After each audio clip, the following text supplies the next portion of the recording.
Mm. Peace and blessings. Peace and blessings.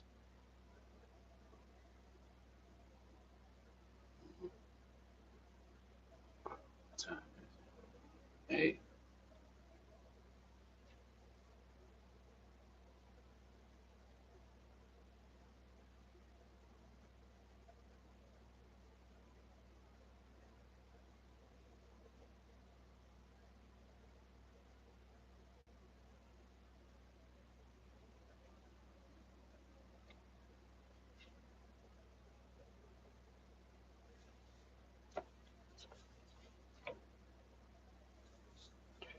Hello, hello, hello, hello, hello. Retro gaming. Peace and blessings. Peace and blessings. All right. So today,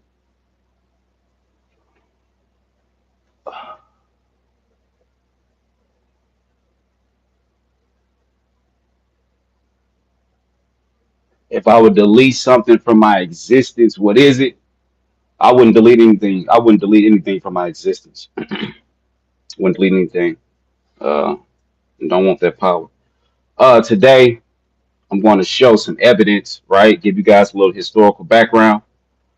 Uh, there were there were religious sects, right?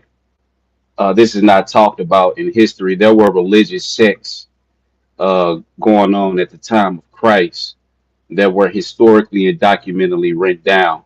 And it was historically documentally written down in the New Testament, and it was also historically documented and written down within the book of Josephus, which is the best thing we would have closer to that time of Jesus, right? He records everything that went on from the time of Antiochus Epiphanes, I believe, the fourth, all the way down to the siege of Masada, right? He also recorded the fall of Jerusalem. So I actually want to show you guys something, right? I was recorded in the New Testament first, and Paul mentions it, right? This will be Acts chapter 24. I'm actually looking at my Syriac English New Testament, which would actually sound a little bit more different than your actually New Testament. But if you look in Acts chapter 24 and 5, it says, "For we find that this man and a corrupting is a corrupting person and an agitator for all the Jews, right?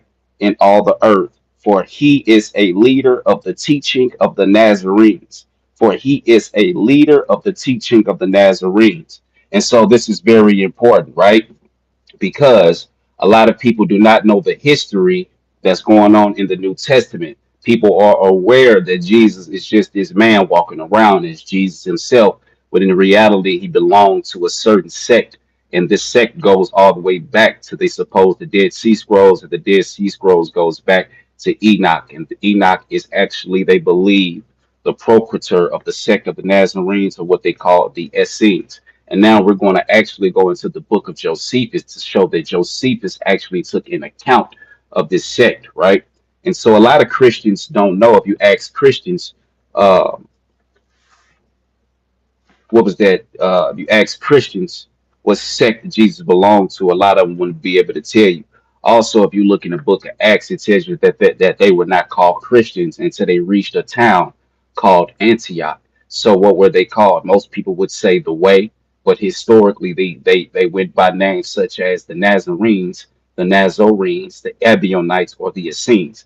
This is why Josephus says there were tribes that came after Christ after his crucifixion, and these were the tribes. And one of those tribes is what we mentioned in Acts chapter 24 and 5 of the teachings of the Nazarenes. And a lot of people are not aware of the teachings of the Nazarenes, right?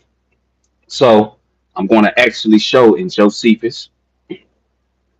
I'm going to actually show in Josephus. I'm going to show a little bit, and then I'm going to actually read it because it's kind of like of a long thing, and I'm not going to hold the phone the whole time, right?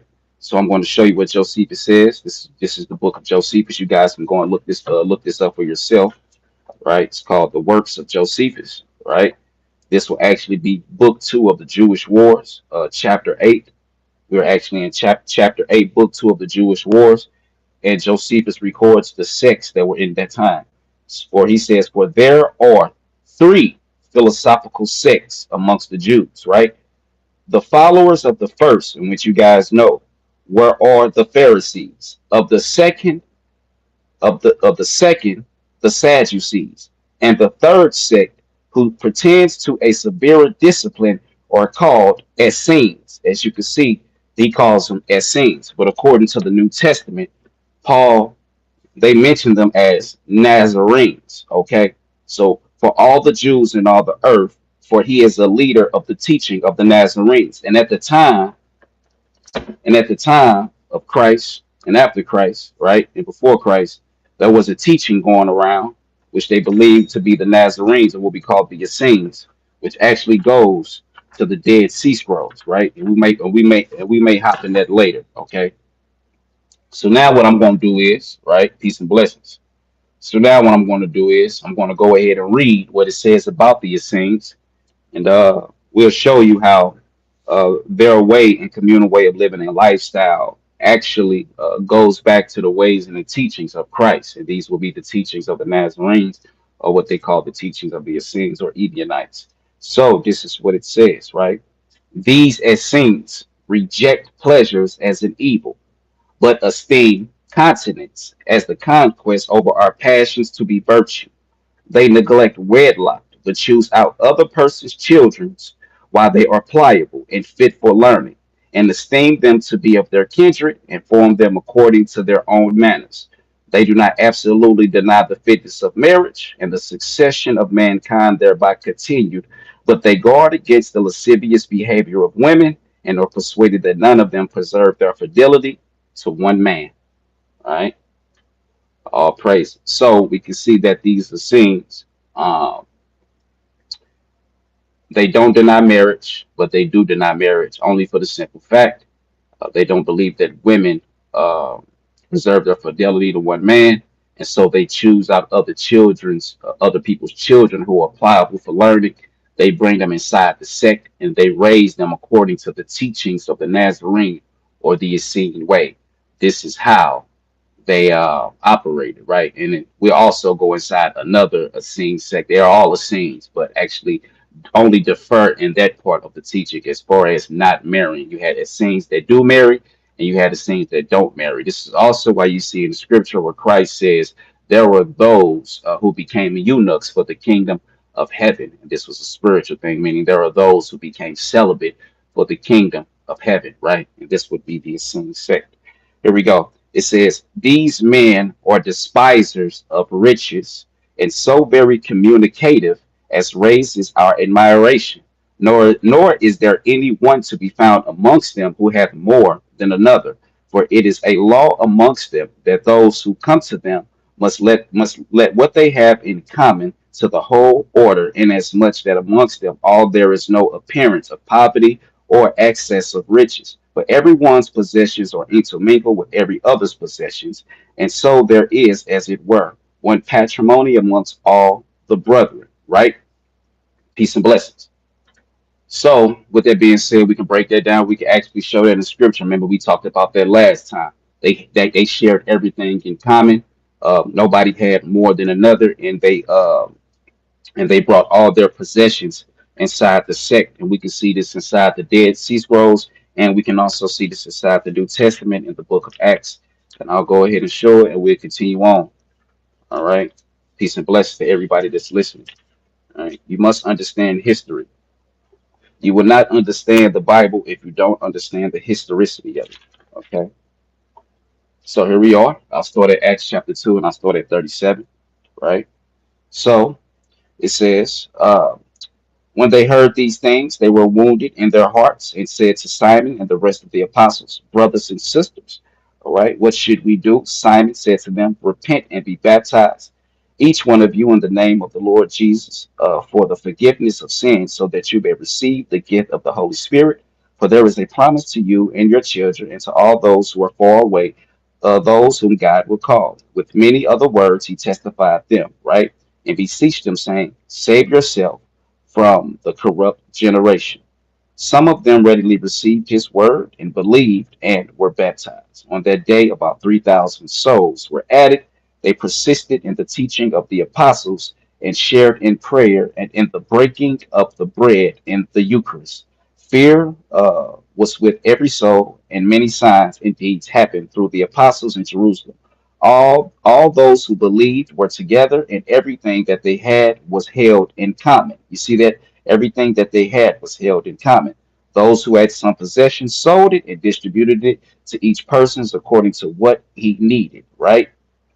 So, uh, and that's what we just read regarding the Essenes in here, right?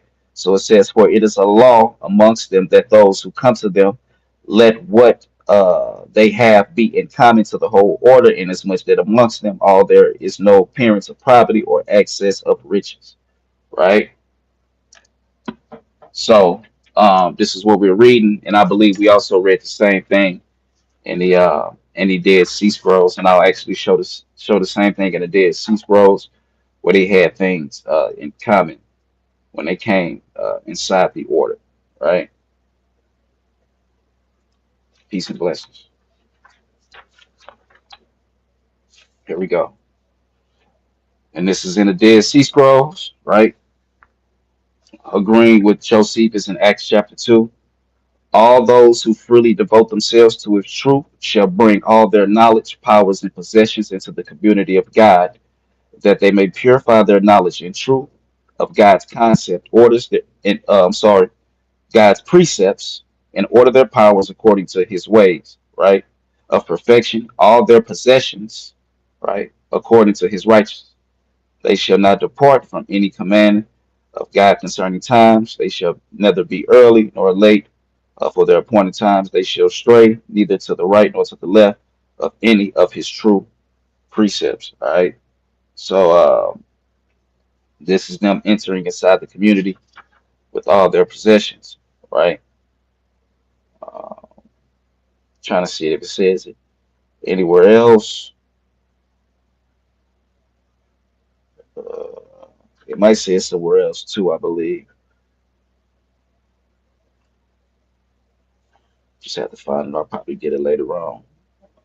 So, but as you can see, all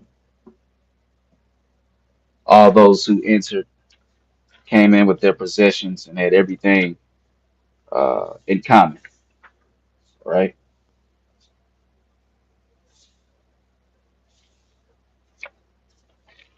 Right. And so I'll go back into Josephus, all right? What it says is they think that oil is a defilement, and if any one of them, right, be anointed without his own approbation, it is wiped off his body. For they think to be sweaty is a good thing, right? They also have stewards appointed to take care of their common affairs, who of every one of them have no separate business for any, but what is for the use of them all. It says they have no certain city, but many of them dwell in every city. And if any of their sect come from other places, what they have lies open for them, just as it were their own. And they go into such as they were never knew before, as if they had been ever so long acquainted with them. For which reason they carry nothing with them, right?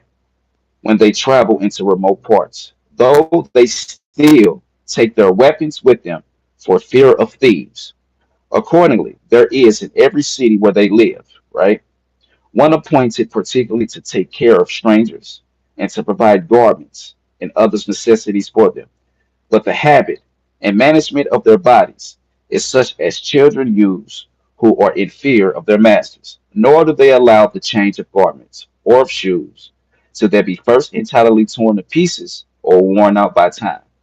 Nor do they either buy or sell anything to one another, but every one of them gives what he has to him that wanted it, and receives from him again in lieu of it what may be convenient for himself. And although there be no requital made, they are fully allowed to take what they want of whomsoever they please. This goes back to doing to others as you want done it to yourself. They actually live by that law. Do it to others as you want to do it to yourself. So they would share whatever they had with someone else and that someone else would share what they had with them. Nothing belonged to one person in the order. Everything belonged to everybody within the order, right? And this is how they operated. And as their piety towards God, it is very extraordinary. For before sunrising, they speak not a word about a profane matter, but put up certain prayers which they have received from their forefathers, as if they made supplications for its rising.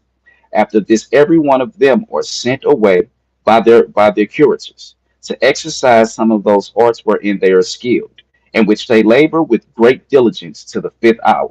After which they assemble themselves together again into one place. And when they have clothed themselves in white veils, they then bathe their bodies in cold water. And after this purification is over, they everyone meet together in an apartment of their own, into which it is not permitted to any of the other sects, Pharisees and Sadducees, to enter. While they go after a pure manner into the dining room, as into a certain holy temple, and quietly set themselves down, upon which the baker lays them loaves in order, right? So this goes back to Acts chapter 2. Remember in Acts chapter 2 how the apostles broke bread, right? So it says how they lay the loaves in order, right? The cook also brings a single place of one sort of food and sets it before every one of them. But a priest says grace before meat, and it is unlawful for anyone to taste of the food before the grace be said. The same priest, when he hath dined, saith grace again after meat.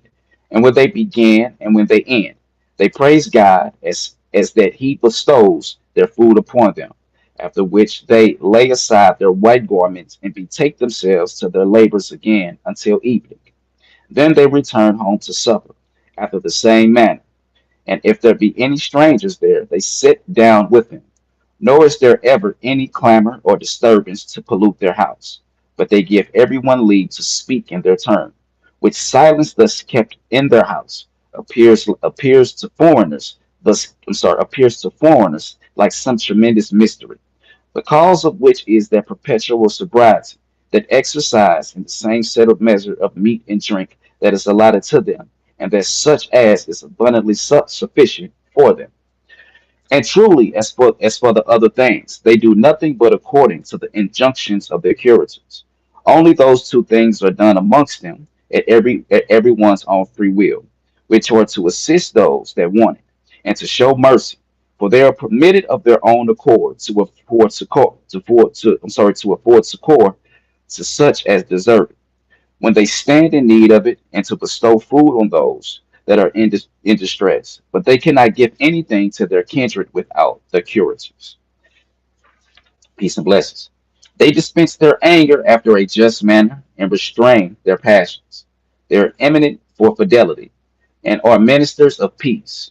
Whatsoever they say also is firmer than an oath. But swearing is avoided by them. Let your yea be your yea and your nay be your nay. These will be the teachings of Christ, right? But swearing is avoided by them, and they esteem it worse than perjury. For they say that he who cannot be believed without swearing by God is already condemned. They also take great pains in studying the writings of the ancients and choose out of them what is most for the advantage of their soul and body. Did you hear that? That's kind of like what the Ebionites do. Did you hear that? It says, they also take great pains in studying the writings of the ancients and choose out of the writings of the ancients, right? What is most for the advantage of their soul and body, right? I'm going to highlight that. So if there are scriptures inside, if there are writings and scriptures inside the Bible, they will only take those scriptures that are advantages for their soul and body. And they didn't eat meat, and neither did they sacrifice oblations on altars. So, which we would consider that they would not take those scriptures as advantages to the soul or to the body. Right? Here we go. Peace and blessings. It also says, but now, if anyone hath a mind to come over to their sect, he is not immediately admitted, but he is prescribed the same method of living which they use for a year. while he continues excluded, and they give him a small hatchet, right? And the forementioned girdle and the white garment. And when he had given evidence during that time that he can observe their countenance, he approaches nearer to their way of living. He approaches nearer to their way of living. And this way of living is what Paul spoke about in Acts chapter 22 and 4 when he said, I persecuted this way, right? And is made partaker of the waters of purifications, peace and blessings, right? What he says, yet he is not even now permitted to live with them, for after this demonstration of his fortitude, his temper is tried 2 more years. And if he appear to be worthy, they then admit him into their society.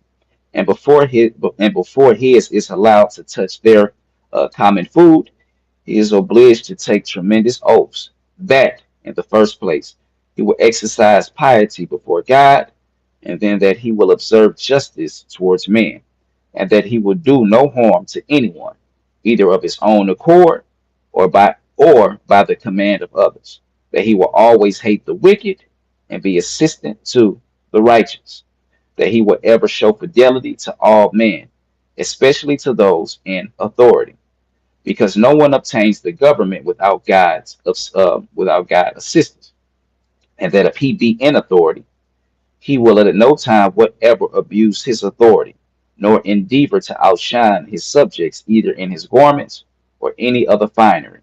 That he will be perpetually a lover of truth, and propose to himself to reprove those that tell lies.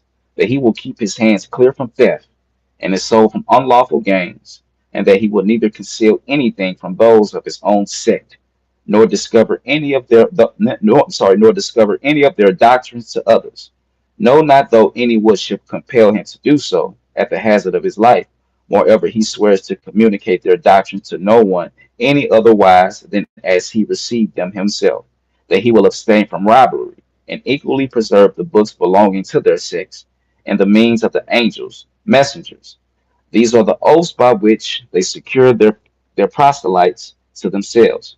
But for those that are caught in any heinous sins, they cast them out of their society, and he who is thus separated from them does often die after a miserable manner, for as is bound by the oath he hath taken, and by the customs he hath been engaged in.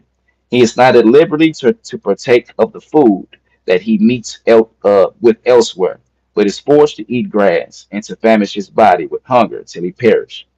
For with reason they receive many of them again when they are at their last gasp, out of compassion to them, as thinking the miseries they have endured till they come to the very brink of death, to be a sufficient punishment for the sins they had been guilty of. But in the judgment they exercise, they are most accurate and just, nor do they pass sentence by the votes of a court that is a fewer than 100. And as to what is once determined by that number, it is unalterable.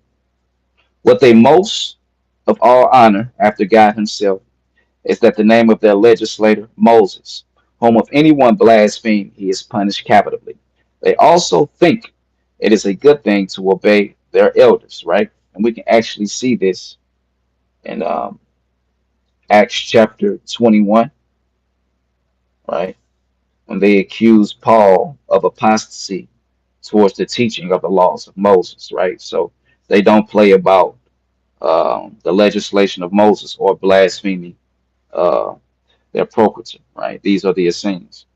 They also think it is a good thing to obey their elders in the major part. We see this in the Old Testament, right? Regard the man of old and gray hairs. Accordingly, if 10 of them be sitting together, no one of them will speak while the other nine are against him.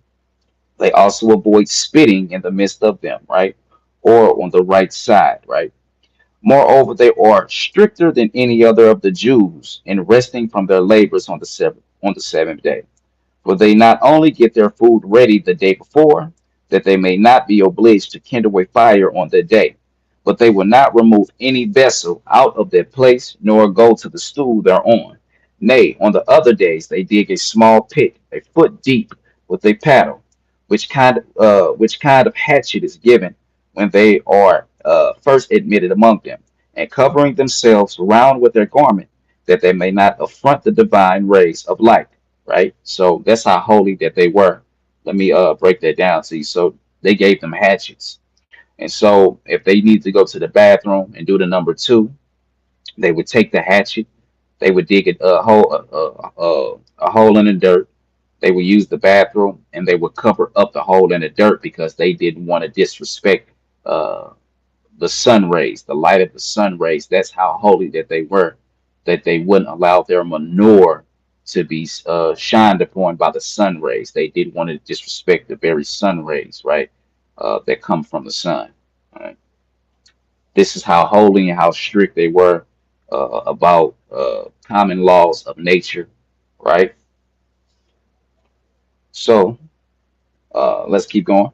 And you can actually also find this in the Old Testament. I don't have my Tanakh with me right now, but it is something that I underlined that they also did this too in the Old Testament when they used the restroom. So again, a lot of these things that these guys do, they don't do it for no reason. Like I said beforehand, they take certain scriptures that are pliable for their soul and that are, that has gain towards their soul, right? So I'll read that again. It says, when kind of ratchet is given them when they are first admitted amongst them and covering themselves round with their garment, that they may not affront the divine rays of light. Also, that's also another reason why they cover themselves up with the garment as well, so they don't also disrespect the sunlight from their nakedness. Also, that too, that they may not affront the divine rays of light, right? That they ease themselves into the pit, after which they put the earth that was dug out again into the pit. And even this they do only in the more lonely places, which they choose out for this purpose, right? So they use, make sure they use the bathroom in a lonely place, right? And although this easement of the body be natural, right? Yet it is a rule with them to wash themselves after it, as it were a defilement to them. So they wash themselves after uh, they release nature, right? After they do the number two, right? Now, after the time of their uh, preparatory trial is over, they are parted into four classes. And so far are the juniors inferior to the seniors. And if the seniors should be touched by the juniors, they must wash themselves as if they had intermixed themselves with the company of a foreigner, right? Which we would probably call a Gentile.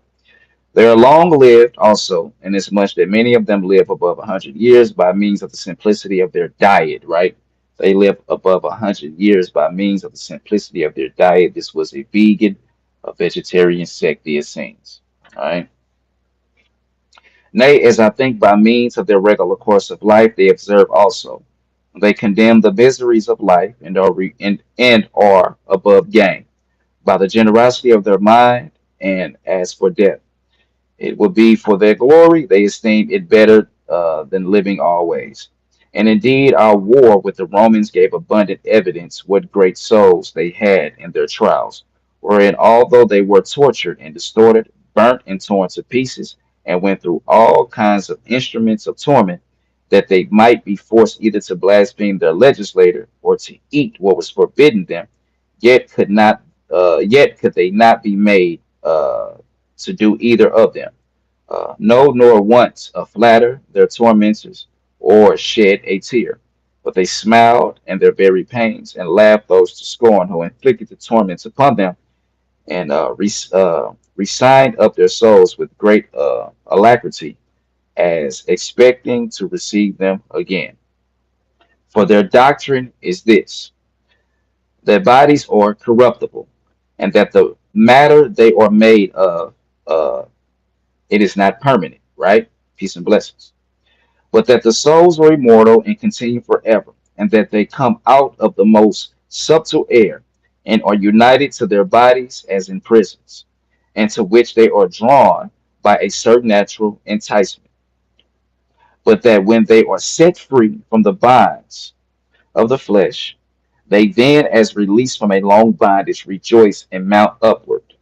And this is light, right? The opinion of the Greeks, that good souls have their habitations beyond the oceans, in a region that is neither oppressed with storms of rain or snow or with intense heat, but that this place is such as refreshed by gentle breathing of a west wind that is perpetually blowing from the ocean, while they allot to bad souls a dark and temperate den, full of never ceasing punishment. And indeed, the Greeks seem to me to have followed the same notion when they allot the islands blessed to their brave men, whom they call heroes and demigods, and to the souls of the wicked, the region of the ungodly in Hades, where their fables relate that certain persons, such as Sisyphus and Tantalus and Oxyon and Titus, are punished, which is built on the first supposition that the souls are immortal, and thence are those exhortations to be virtue, and exhortations from wickedness collected, whereby good men are bettered in the conduct of their life, but the hope they have of reward after their death, and whereby vehement inclination of bad men to vice are restrained by their fear and expectations therein. That although they should lie concealed in this life, they should suffer immortal punishment after their death. These are the divine doctrines of the Essenes about the soul, which lay in unavoidable bait for such as have once had a taste of their philosophy. Um, there are also those amongst them who undertake to foretell things to come by reading the holy books and using several sorts of purifications and being perpetually conversant in the discourses of the prophets. And it is but seldom that they miss in their predictions. Moreover, there is another order of the Essenes who agree with the rest of their way of living and customs and laws, but differ from them in the point of marriage, as thinking that by not marrying, they cut off the principal part of the human life, which is the prospect of succession. Nay, rather, that if all men should be of the same opinion, the whole race of mankind would fail. However, they try their spouses for 3 years, and if they find that they have their natural uh, purgations thrice as trials, that they are likely to be fruitful, they then actually marry them. But they do not use to accompany with their wives when they are with child as a demonstration uh, for the sake of posterity.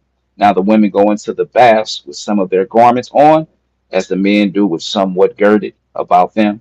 And these are the customs of the order of the Essenes. And so, for those who don't understand, though, like I said early in the earlier text, that these Essenes, there are two different type of Essenes, but they agree in all manner way of life of living as well as diet.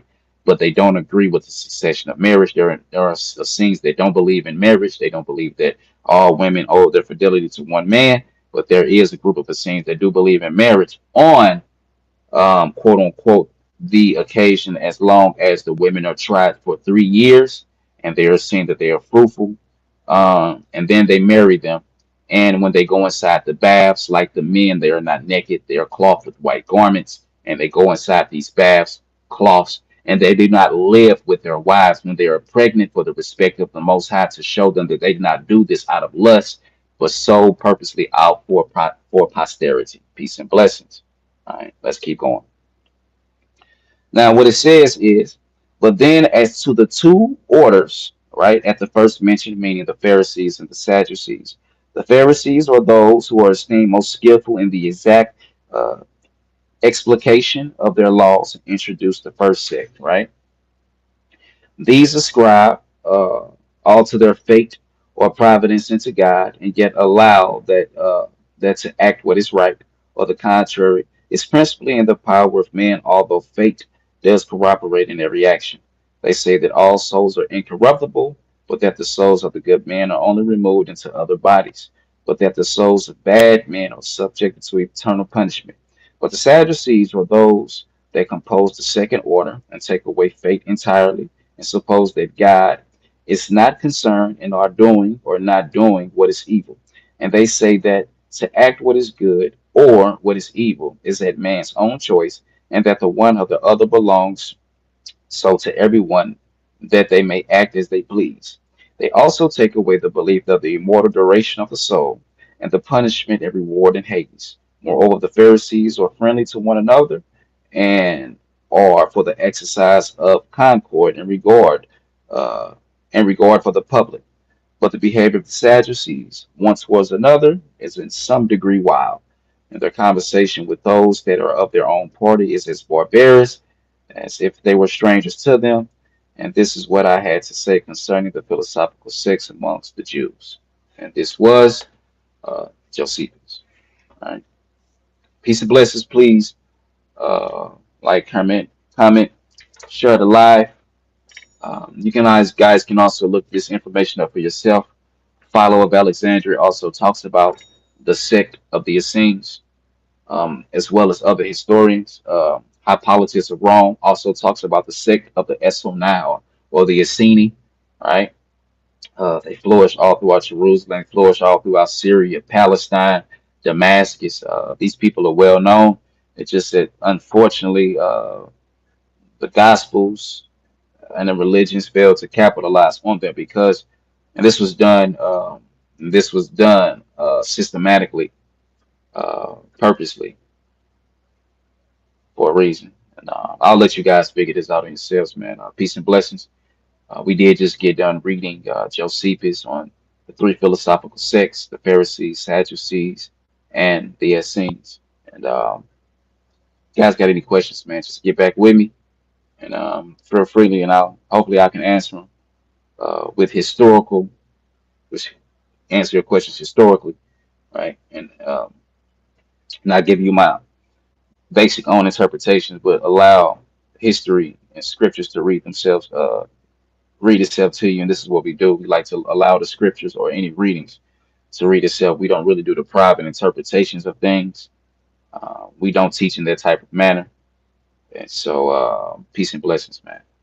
Probably come back within another hour or so and maybe give some more reading and teaching uh, on the sect of the Essenes. Thank you.